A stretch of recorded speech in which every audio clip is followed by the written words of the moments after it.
Hereford base is under attack by the Kudos Legion. This is something we have learned in the battle pass for Operation Collision Point, and we are yet to see what happens in this attack. Now, Rainbow is in a really weird predicament at the moment. You have a lot of operators spread across the globe assisting council members, escorting them to safety and protecting them after the attack which initiated on Emerald Plains, in which Deimos was targeting the Secretary General of Rainbow. Rainbow's overseeing council, full of politicians, have began to come into play more in the lore recently ever since the death of Harry and the rise of the threat of the Kudos Legion. This includes many politicians around the world, one of which being Aurelia, who was the ex-director of Rainbow. So not only do Rainbow have the threat of the Kudos Legion, they also have the weight of politicians breathing down their neck. So this attack on Hereford, which like I said, we are yet to hear more about because all the comms are down on Hereford, the runways are closed, no operator can return to Hereford. It is whatever operators who are currently on that base have to fight this threat. And part of the Kudos Legion's plan to spread the operators thin was to target politicians, which would require operators to then put a focus on them,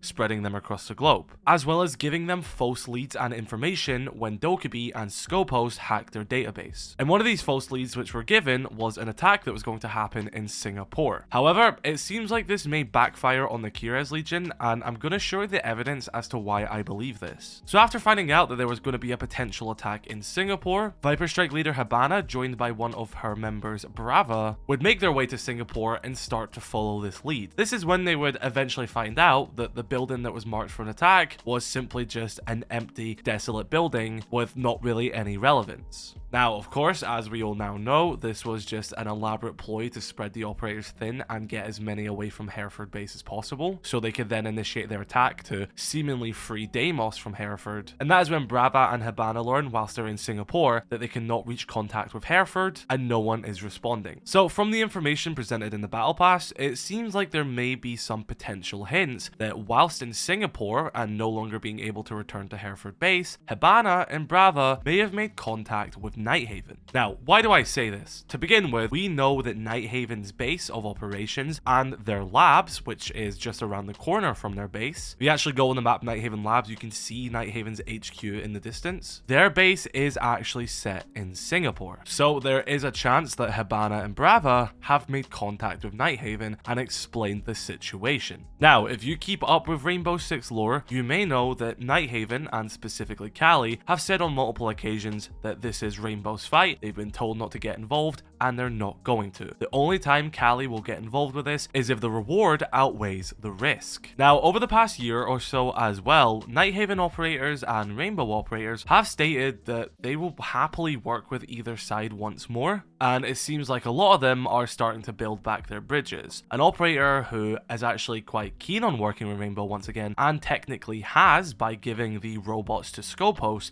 is Osa, an operator who has changed her tune a lot since the first departure from Rainbow to begin with. But at the end of the day, this is Callie's organization, and like she said, she will only get involved if the reward outweighs the risk. Now, I actually believe in this current situation, that reward does outweigh the risk for Nighthaven and for Callie. So picture this, you have Nighthaven's HQ, and they get contact from Hibana and Brava, who are currently stranded in Singapore because Hereford base is under attack. You have overseeing politicians who are currently debating if Rainbow is even doing what they were set out to do to begin with, and if the squad itself is even doing anything good. Like what is said in the story tab of the battle pass by one of the council members, Lucas Liu, Rainbow was designed to take down these threats. However, it seems like nowadays, wherever Rainbow go, they are the one causing these threats due to their own existence. So you have politicians starting to lose faith in Rainbow, which could lead to a complete destabilization of the squad itself, and now you have an attack on Hereford base, something that will not reinstill confidence in these politicians. And now you have this third party, being Nighthaven, having a chance to basically swoop in and assist Rainbow in this assault on Hereford base, and start to sort of take some of the valor from Rainbow in the eyes of these politicians. I mean, what statement would it make to these politicians that a private military company is saving Rainbow's ass against this Kudos Legion's threat? To them, they may see Nighthaven doing a better job than Rainbow. This may lead to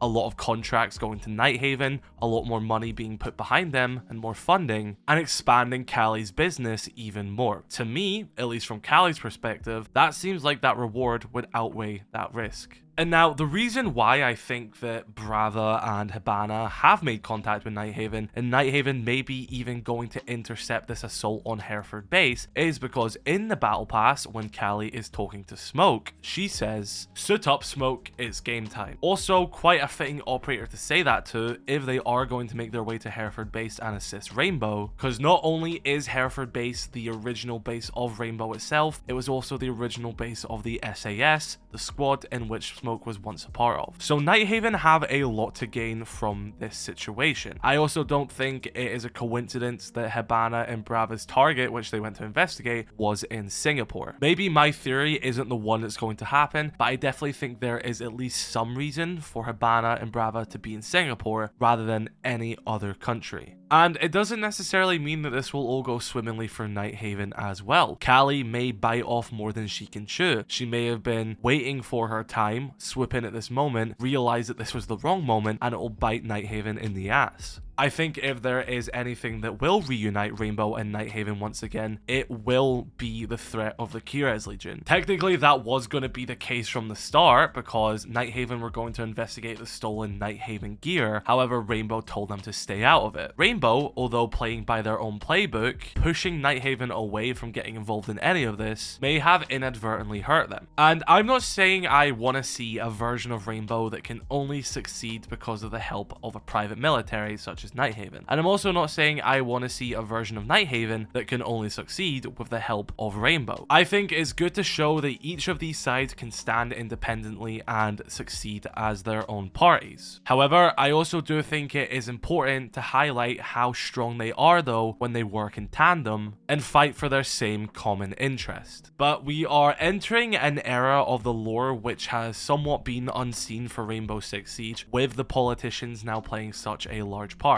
They have been in the background for so long. I guess the work that was being done by Aurelia and Harry was sufficient enough for them not to get involved. But now that you have an ex-Rainbow operator and this mysterious group causing terror around the world as well as inside of Rainbow, things are going to be handled a little bit differently. I also wouldn't be surprised if the Kudos Legion was funded by NATO itself. I think there is a high likelihood that this is a dark side of the government of multiple world leaders and governments who have ulterior motives and different intentions and are using everything in their power to do this. I mean, at the end of the day, Gerald defected from Rainbow because he saw nothing was being done. It was just world leaders pretending to play nice with each other, whilst these people who just blew up a nursery full of children will go free and truly not face any consequences. This is what radicalized Deimos, and who's to say that there aren't politicians, world leaders, governments who don't feel the same way, soldiers who don't feel this same way, who, under secret funding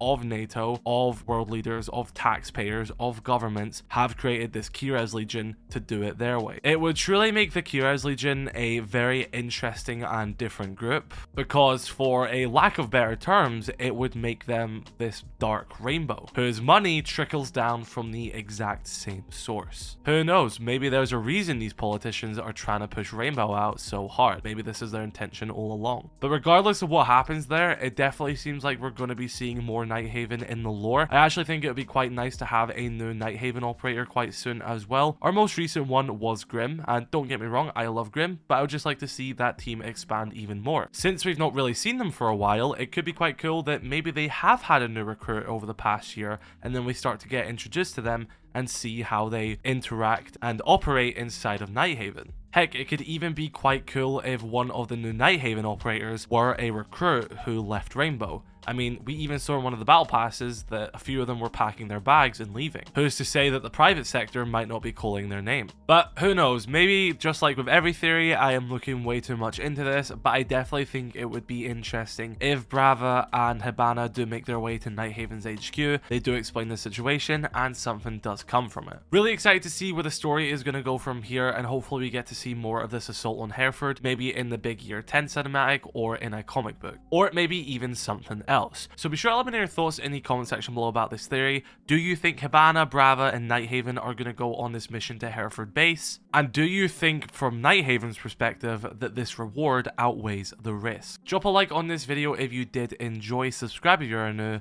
Catch you all in the next video. I love you all. Stay safe. Have a good one.